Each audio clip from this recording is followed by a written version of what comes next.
If you want to move your domain from Namecheap to FastComet and set everything up the right way, this video will walk you through the full process step by step. We'll start in Namecheap, get the transfer details you need, and then move over to FastComet to connect your domain during hosting setup. This is a simple process, but there are a few important steps you do not want to skip, especially when it comes to unlocking the domain and getting the EPP authorization code.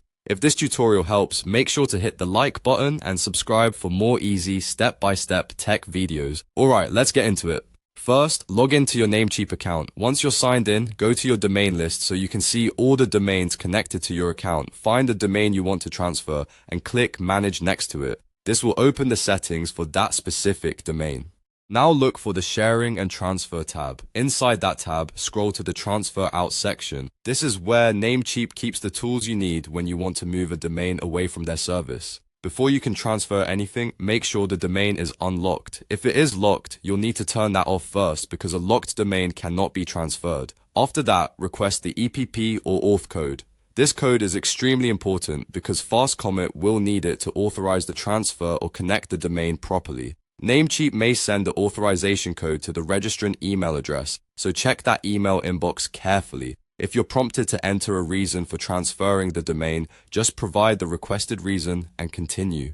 Once you've handled everything on the Namecheap side, go over to FastComet. From there, purchase the hosting plan you want to use.